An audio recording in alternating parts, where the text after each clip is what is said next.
दोस्तों, सर्दी का मौसम आते ही जोड़ों में दर्द, कमर दर्द, सुस्ती, स्लो डाइजेशन, सर्दी, खांसी और स्किन में ड्राइनेस जैसी प्रॉब्लम्स काफ़ी बढ़ जाती हैं। और इसलिए आज के इस वीडियो में मैं आपको एक ऐसा नुस्खा बताने जा रहा हूं जो कि इन सभी प्रॉब्लम से आपको दूर रखेगा, आपकी बॉडी को नेचुरली गर्म रखेगा और खूब सारी एनर्जी भी आपको देगा। तो चलिए बिना किसी देरी के आज के इस वीडियो को शुरू करते हैं और जानते हैं कि यह नुस्खा क्या है, कैसे हमें इसको इस्तेमाल करना है, कौन से फायदे इससे आपको देखने को मिलेंगे, कौन कौन से प्रिकॉशंस आपको लेने हैं। हाय एवरीवन, मेरा नाम है डॉक्टर अजय जगन्नाथ और हर साल सर्दियां शुरू होते ही मैं यह देखता हूं कि आपको कभी 5 साल पहले भी अगर कोई चोट लगी थी वो फिर से हरी हो जाती है। जिन्हें गठिया की बीमारी होती है उनका दर्द बढ़ जाता है, स्किन में ड्राइनेस आने लगती है और डलनेस आ जाती है और बॉडी में सुस्ती पैदा होने लगती है। दरअसल सर्दी के मौसम की वजह से बॉडी में कुछ फिजियोलॉजिकल बदलाव होने लगते हैं, जैसे कि ब्लड सर्कुलेशन वीक हो जाता है, जोड़ों में सूजन और अकड़न सी होने लगती है, इम्यूनिटी कमज़ोर होने लगती है और स्किन हाइड्रेशन भी कम हो जाता है। अब देखा जाए तो वैसे तो सर्दियां सभी के लिए बराबर होती हैं, लेकिन जिनके शरीर अंदर से स्ट्रांग होते हैं उन्हें कोई प्रॉब्लम नहीं होती, लेकिन जिनके शरीर अंदर से कमज़ोर होते हैं वो पूरी सर्दियों परेशान रहते हैं। तो अगर आप पहली कैटेगरी के लोगों में आते हैं तब तो आपके लिए ठीक है, यह वीडियो आपके लिए नहीं है, आप छोड़कर जा सकते हैं। लेकिन अगर आप दूसरी कैटेगरी के लोगों में आते हैं, यानी आपको ठंड में प्रॉब्लम बढ़ जाती है, ज़्यादा दिक्कतें होने शुरू हो जाती हैं, तो आज का यह नुस्खा आपके लिए एक लाइफ सेवर से कम नहीं है, क्योंकि यह आपकी बॉडी को अंदर से इतना मजबूत बना देगा कि आपके ऊपर ठंड अपना कोई भी असर जो है वो नहीं दिखा पाएगी। यह नुस्खा एक आयुर्वेदिक स्टाइल मिक्स है जो कि मेनली अलसी बीजों से बनता है, यानी फ्लैक्स सीड से बनता है।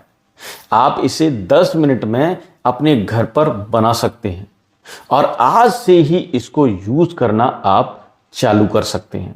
तो चलिए सबसे पहले एक पेन और पेपर लेकर बैठ जाइए और इस नुस्खे के लिए जो इंग्रेडिएंट हमें यूज करने हैं उनके बारे में आप नोट डाउन कर लीजिए। इसे बनाने के लिए सबसे पहला इंग्रेडिएंट जो आपको लेना है, जो चाहिए, वो है फ्लैक्स सीड, यानी अलसी के बीज। अलसी में ओमेगा 3 फैटी एसिड होते हैं और ढेर सारा इसके अंदर सॉल्युबल और इनसॉल्युबल फाइबर होता है। यह जोड़ों के दर्द को कम करता है, हड्डियों में ग्रीस को बढ़ाता है और बॉडी को अंदर से गर्म भी रखता है। दूसरा है पंपकिन सीड्स, यानी कद्दू के बीज। इसके अंदर जिंक होता है और मैग्नीशियम होता है और यह बॉडी को जबरदस्त ताकत देता है। तीसरा है दोस्तों तिल, सफेद तिल।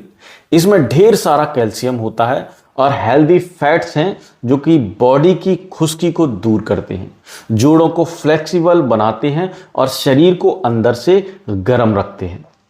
चौथा इंग्रेडिएंट है दोस्तों सौंठ, यानी सूखा हुआ अदरक, जो कि डाइजेशन को इंप्रूव करता है और जोड़ों के दर्द के लिए बहुत फायदेमंद है।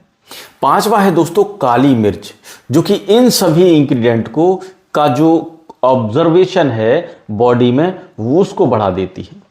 छठा है दोस्तों छोटी इलायची, जो कि इस नुस्खे को एक भीनी सी खुशबू देती है और डाइजेशन में भी आपको मदद करती है।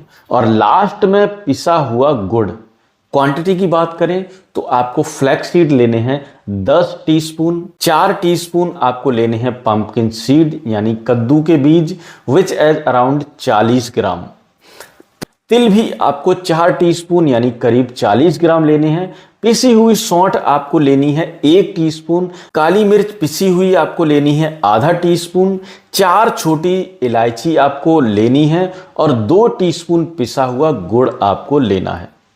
तो ये है दोस्तों वो 7 इंग्रेडिएंट जिससे यह नुस्खा हमारा जो है वो आज का बनता है। दोस्तों जो क्वांटिटी में जो मैंने आपको बताई है, यह लगभग 10 या 12 दिन की खुराक है और मैं हाईली सजेस्ट करूंगा कि आप इस नुस्खे को एक बार में इससे ज़्यादा ना बनाएं। क्योंकि ज़्यादा दिन तक इस चीज़ का पाउडर बनाकर रखने से इसका असर कम हो जाता है। इसलिए एक बार बनाकर इसको आपको मैक्सिमम 10 से 12 दिन में आपको इसको ख़त्म कर लेना है और फिर इसके बाद दोबारा से फ्रेश बनाना है ताकि आपको मैक्सिमम फ़ायदा इसका जो है वो मिल सके। तो यह तो हुई इंग्रेडिएंट की बात। अब आइए यह जानते हैं कि इन इंग्रेडिएंट से हमें कैसे बनाना है और किस तरह से इसको हमें इस्तेमाल करना है। दोस्तों इस नुस्खे को बनाने के बारे में और उसके बाद आपको इसको इस्तेमाल करने का जो तरीका है वो भी मैं आपको डिटेल से समझा दूंगा। इस मिक्सचर को बनाना बहुत ही आसान है। आपको क्या करना है कि सबसे पहले आपको 3 सीड्स को यानी फ्लैक्स सीड्स, पंपकिन सीड्स और तिल, इनको आपको लेना है और एक एक करके तवे पे इनको हल्की आंच पे ड्राई रोस्ट आपको कर लेना है। ज़्यादा नहीं भूनना है, जला नहीं देना, बस 1 से 2 मिनट रोस्ट कीजिएगा और जब इसमें से एक भीनी सी खुशबू आने लगे तो आप इसको निकालकर एक बर्तन के अंदर मिलाकर रख लीजिए, ठंडा होने दीजिए और फिर जब यह ठंडे हो जाएं तो इनको ग्राइंडर में डालकर आप इनको मोटा मोटा दरदरा पीस लीजिए। आपको ज़्यादा बारीक नहीं पीसना है, थोड़ा मोटा मोटा ही पीसना। इसके बाद इसके अंदर आप बाकी बची हुई चीज़ें जो हैं वो आपको इसमें डालनी है, यानी कि सौंठ पिसी हुई, काली मिर्च पिसी हुई, गुड़ जो आपका पिसा हुआ है उन्हें आप इसके अंदर डाल लीजिए और फिर इसे एक ग्राइंडर के अंदर डालकर फिर से मिक्स कर लीजिए ताकि सब चीज़ें अच्छे से आपस में मिक्सअप हो जाएं। इसके बाद इस मिक्सचर को आप एक कांच के एयर टाइट कंटेनर में डालिए और फ्रिज के अंदर इसको स्टोर करके रख लीजिए। इस्तेमाल करने के लिए रोजाना सुबह में आप इसमें से बस 1 टीस्पून यानी करीब 10 ग्राम लीजिए। इस पाउडर को आप 1 गिलास गर्म दूध के साथ मिला करके इसको आप नाश्ता करने के बाद पी लीजिए, या अगर आप सुबह में इसको नहीं ले सकते तो आप रात को सोते टाइम भी इसको इस्तेमाल कर सकते हैं। यह बात हमेशा याद रखिए कि इसमें हमेशा आपको साफ और पूरी तरह से सूखा हुआ चम्मच ही डालना है ताकि यह आपका ख़राब ना हो और उसके तुरंत बाद आप इसका जो जार है, इसका ढक्कन है, उसको एयर टाइट करके बंद करके रख देना है आपको, क्योंकि जितना देर तक आपको यह पाउडर एयर टाइट कंटेनर में रहेगा उतना ही ज़्यादा जो है ओमेगा 3 और बाकी चीज़ें जो हैं वो ख़राब होने लगती हैं अगर खुला रहेगा ये आपका डब्बा तो, ठीक है। तो अगर आप इस बात का ध्यान रखेंगे तो आपको इस पाउडर की पोटेंसी जो है वो बरकरार मिलेगी और आपको जो फ़ायदे हैं वह भी सबसे बढ़िया मिलेंगे। आपकी बॉडी हीट इससे नेचुरली बढ़ेगी, हड्डियां और जोड़ों के अंदर दर्द में आपको कमी आएगी, जोड़ आपके लचीले बनेंगे, आपको जो प्रॉब्लम सर्दियों में बढ़ जाती है वह कम हो जाएगी, बॉडी में ताकत भी आ जाएगी और आपकी स्किन भी सॉफ्ट और ग्लो करेगी। दोस्तों अगर आपको लूज़ मोशन है यानी आपको इनमें से कोई भी चीज़ से एलर्जी है या गर्म चीज़ें आपको सूट नहीं करती तो इसे आप आधा चम्मच से स्टार्ट करें और देखें कि आपको कैसा लग रहा है। अगर सब कुछ ठीक रहा तो आप इसे धीरे धीरे इसकी क्वांटिटी जो है वो आप बढ़ा सकते हैं और 1 टीस्पून तक लेकर आ सकते हैं। लेकिन अगर इसे लेने के बाद आपको प्रॉब्लम बढ़ती है या आपको कोई घबराहट वगैरह महसूस होती है तो आपको इसको लेना बंद कर देना है, मत लीजिएगा, ठीक है।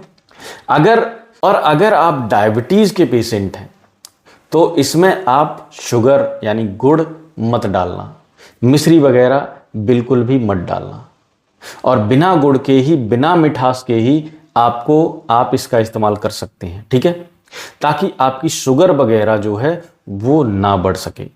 अगर यह नुस्खा आप 10 दिन तक लगातार लेंगे तो आपको अंदर से एक नई ताकत एक नई एनर्जी फील होगी।